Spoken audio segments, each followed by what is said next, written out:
မီးပူပေးပါမယ်ဒန်စတစ်အိုးနဲ့ဆိုစီချော့ထည့်လို့ရပါတယ်စီလေးနည်းငယ်ပေါ်ဆောက်ပါမယ်ဆောက်ပြီးတော့ပထမဆုံးပေးပြကြော်ပါမယ်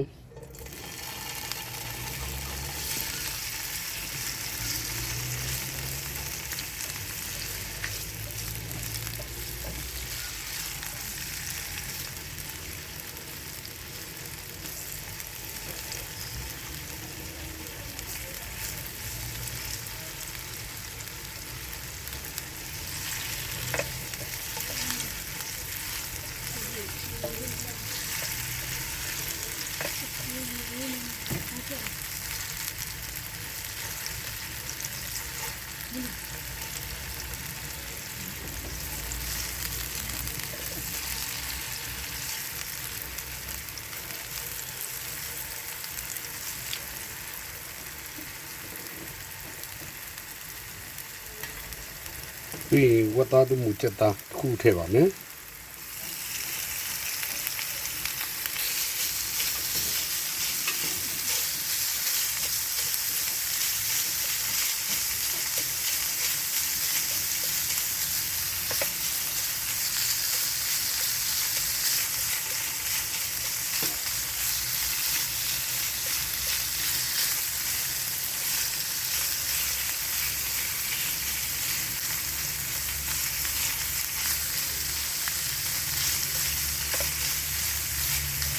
ကတာဝတ်သားကိုတိတ်ပြီးတော့လုပ်လို့ရပါတယ်ငဖယ်နဲ့လည်းလုပ်လို့ရပါတယ်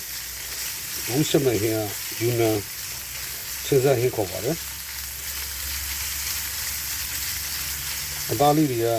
ရေကဲတဲ့တိုင်းထားတဲ့ပစ္စည်းဖြစ်တဲ့အတွက်ဒီလိုရင်ထည့်ပြီးတော့ကြော်ရတာဖြစ်ပါတယ်တကယ်လို့လန်းလန်းဆဆဆိုရင်တော့တစ်ခါတည်းချက်လို့ရပါတယ်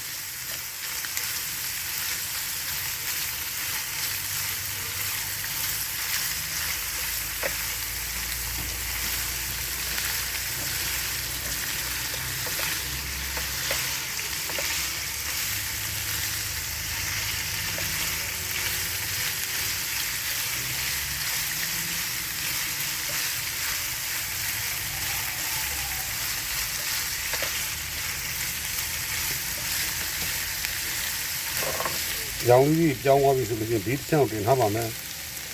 အဲ့ဒီကျန်တဲ့ထဲကိုစက်ပလီလေးရင်ထည့်ပါမယ်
ဒီနေ့နေ့ထပ်ထည့်ပါတယ်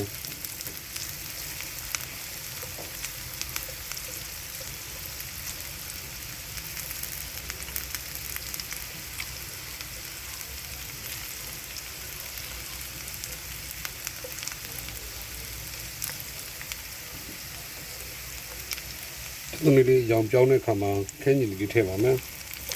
ကျွန်တော်တော့ခင်းကြီးကြိုက်လို့နှလုံးထည့်ထားပါတယ်နော်ပုံမှန်ဆိုတော့တစ်လုံးလောက်ဆိုလုံးလောက်ပါတယ်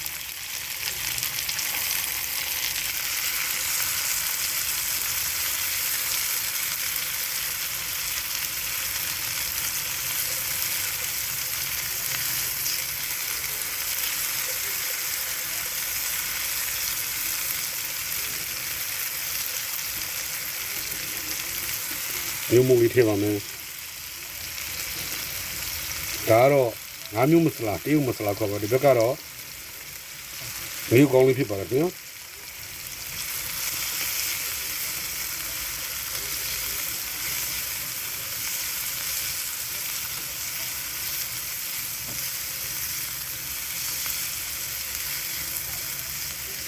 လေးရောင်ပြောင်းသွားတဲ့အချိန်မှာတစ်ဖက်နှစ်ဖက်နဲ့ရောပါမယ်ခင်ဗျ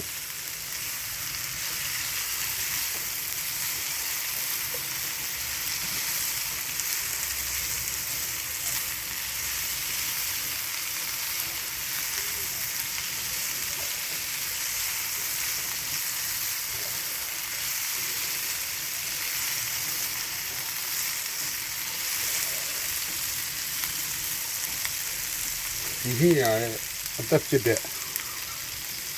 တရုတ်မျိုးရှင်ပေါ့နော်တရုတ်မျိုးရှင်လည်းခေါ်တယ်ပန်ဘီလို့လည်းခေါ်တယ်ပန်ဘီအဆက်လို့လည်းခေါ်ပါတယ်နော်ဒါဒီထည့်ပါတယ်ဒီမှာငန်တက်လေးအနေငယ်ပါတယ်သဲပုံနဲ့ပါတဲ့အတွက်စားအပေါ့ငံအကယ်၍ချုံမှုစားရဆိုနောက်မှထည့်ရပါမယ်နော်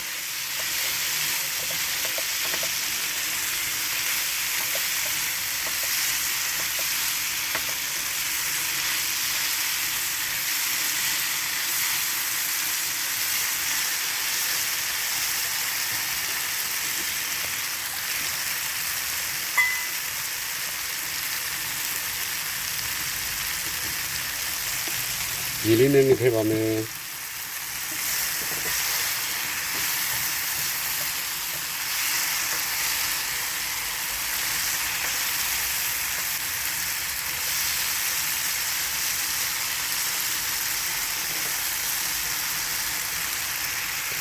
ဒီ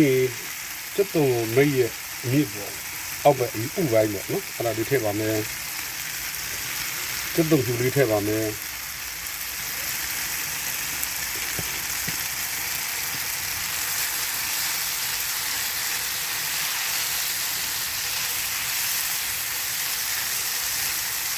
အပြင်လေးဒီလေးထည့်ပါမယ်ကျွန်တော်အဆက်ကြက်တွေ4တောင်းလောက်ထည့်ပါတယ်ပုံမှန်တိုင်း2တောင်းလောက်ဆိုလုံလောက်ပါတယ်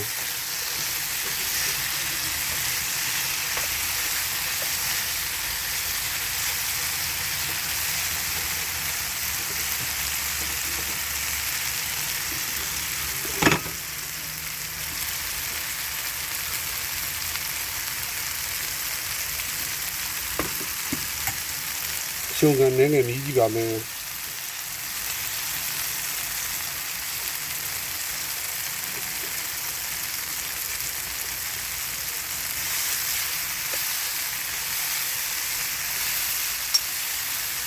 အငန်တော့က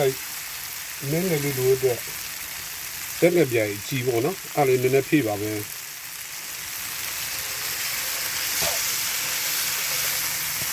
နောက်ကျွန်တော်ကတော့ချုံမှုစားတဲ့လူဆိုတော့ချုံမှုလေးမှနောက်ဆုံးထည့်ပါတယ်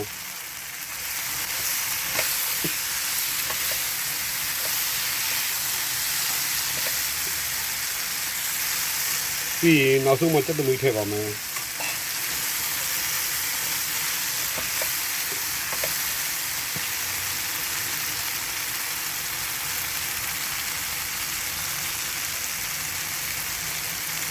ဒါကခုနပဲငပြပဲငပိထည့်ထားတဲ့အနှစ်ပေါ့နော်ရုပ်စစားထည့်တဲ့အနှစ်လေးရဲ့ရည်လေးကြီးမျိုးထည့်ပါတယ်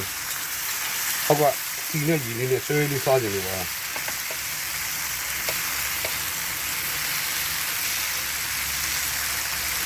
ရပါပြီဒီလေးခဏလေးတိုင်းနော်ရပါပြီ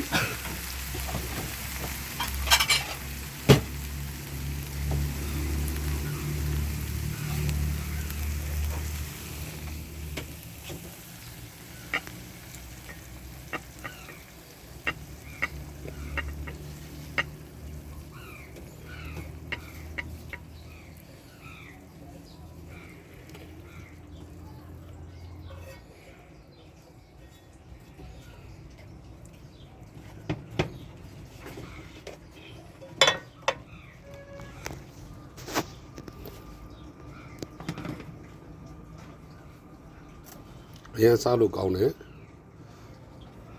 တရုတ်ယူနေချင်းဆက်ပဲပြဟင်းလေးပါ